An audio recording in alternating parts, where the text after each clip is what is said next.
Welcome to Encounter Wargaming, I'm Jay, and this is Warhammer 40k for your girlfriend.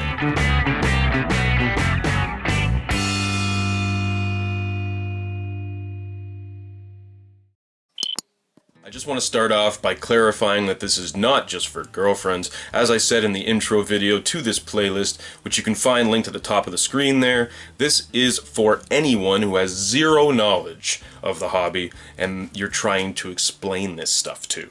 The majority of the time, this will involve a dude not being able to explain and find the right words or the right way to tell his new girlfriend about this insanely in-depth and incredibly nerdy hobby we all enjoy so much. I want to be as inclusive as possible while at the same time exploiting, of course, keyword searches because, well, that's how an internet business works. So, without repeating everything I said in that intro video, I'm going to start today by explaining the hobby side of things. This includes building, painting, and collecting, even a little bit about playing the game. There will be zero discussion on the rules or mechanics of the actual game in this series.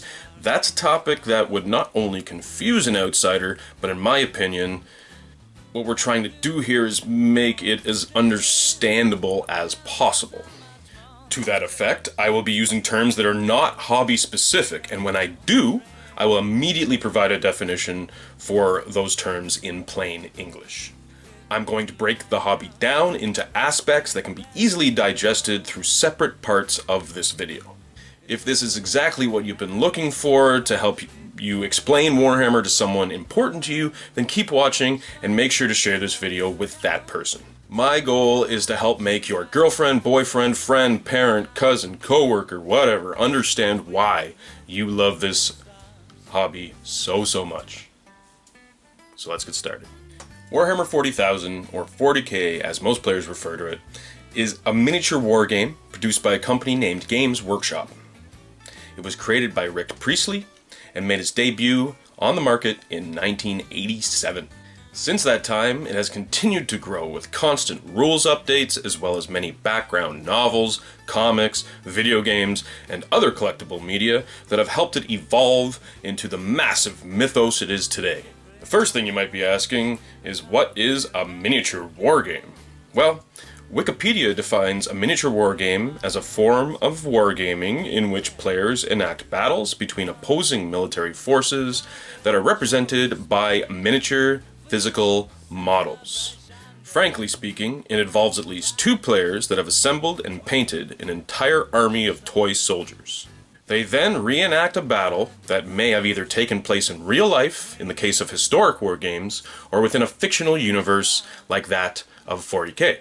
They then use dice, as well as cards and counters, to physically move and represent the interactions between the soldiers on a table that has been modeled to represent a battlefield.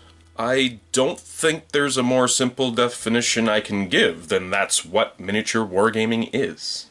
But that's just the end goal. There's a whole lot of hobby that leads up to that point, where someone can actually play this marvelous game with another person, and that's what we're here to cover today. The easiest way I can explain this is in a simple order of operations. How does some boxes of plastic become a miniature representation of an epic battle between armies? Well, it usually starts at hobby stores. Let's take a trip to our local hobby store.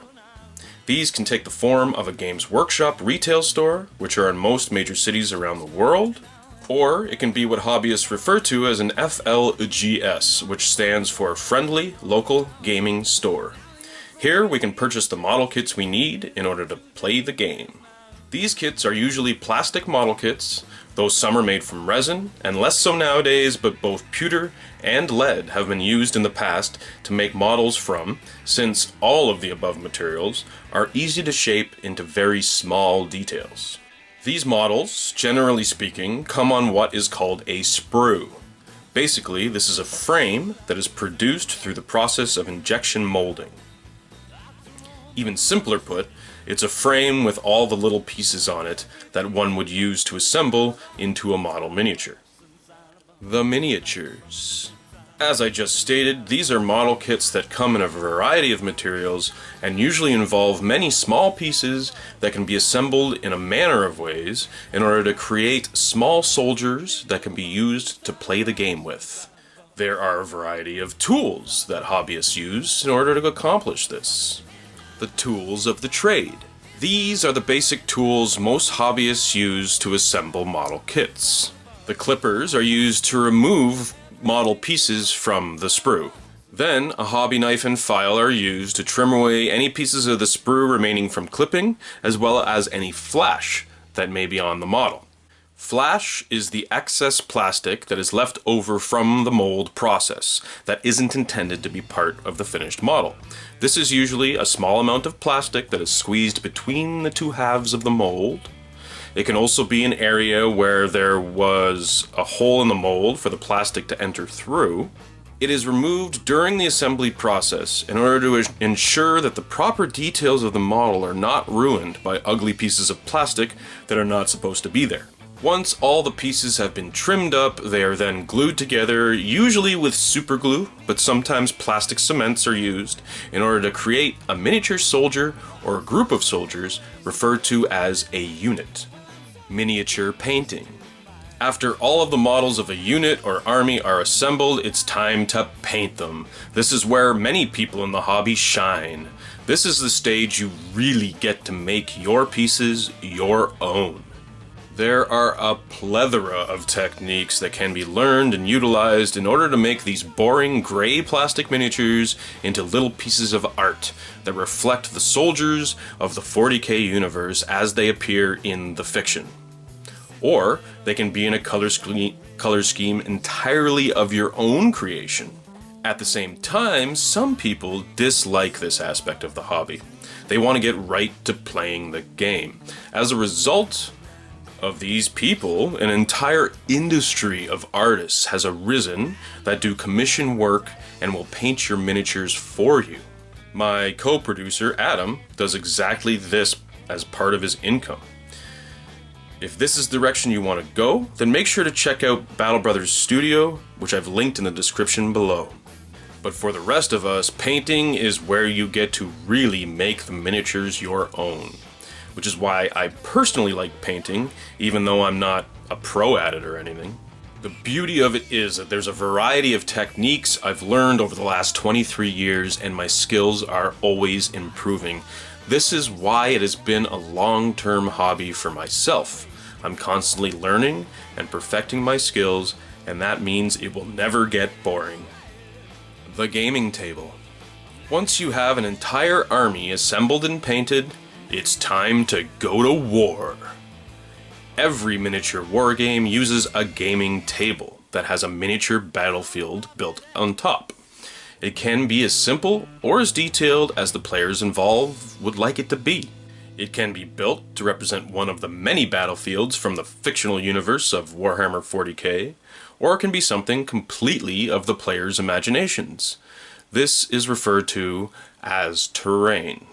Terrain can take the form of a bunch of individual pieces that, once assembled on a tabletop, can create a battlefield that can be rearranged in many different ways to make a different battlefield every time you play. It can also be a more static diorama that mimics a much more realistic scene. This is one of my personal favorite parts of the hobby, as anyone who has seen our other videos has witnessed. I love building gaming terrain, especially because it allows me to have more freedom of creativity than just the miniatures alone can provide. It can be super fun creating alien worlds and ruined landscapes, and just adds another level to this hobby which has so many levels to begin with. Gaming clubs and social groups. The best part about miniature wargaming is that it's a social hobby. It requires at least one other person to play against. The modeling and collecting side is a great personal creative outlet, but once all of your pieces are finished, you need to start finding other players to put your army up against. This is where gaming clubs enter the picture. In Toronto, we have Hogtown 40K. It's the club we here at Encounter Wargaming belong to, and it's been a great way to meet and socialize with other members of the Toronto 40K gaming community. There are clubs just like us in most other major cities. With the advent of social media, it's made it even easier to find events and social groups in your own area. As I stated earlier, there is usually a Games Workshop retail outlet in most major cities worldwide. This allows them to set a benchmark, if you will, for the hobby that they have themselves nurtured into the enormous thing it is nowadays. Most gaming clubs, including our own, are run out of the nearest FLGS. In those communities where all you have is a generic hobby store that just happens to carry Warhammer, as well as other things, these stores usually become the hub for groups similar to Hogtown 40K. So, if you don't find anything on Facebook, then start talking to people at your local gaming store.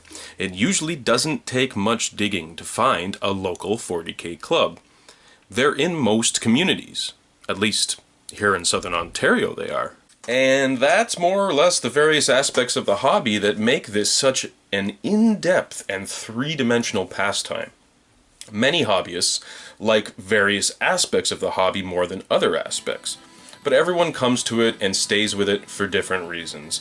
Because of this fact, it speaks to a large variety of people from all walks of life, all cultures, all income classes.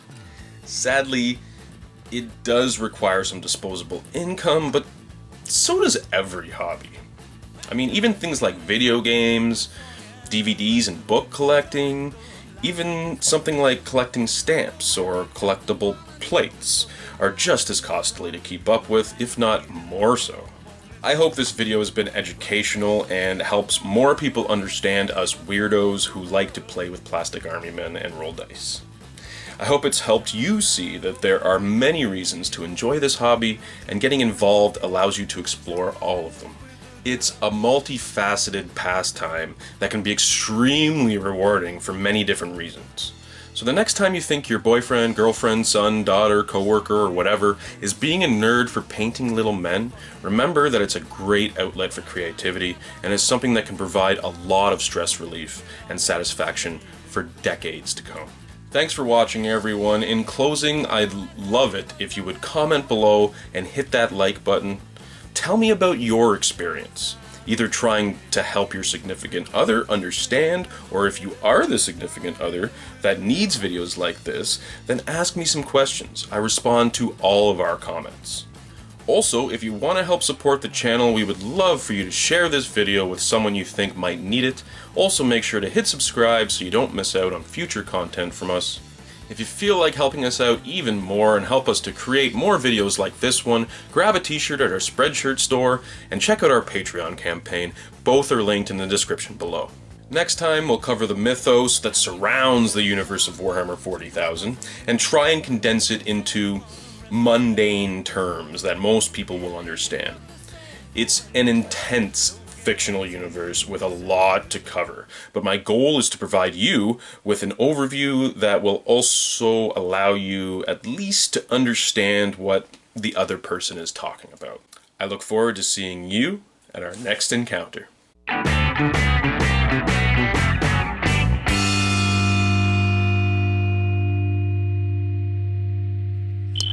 Like a monkey in a rocket on its way back home. Okay.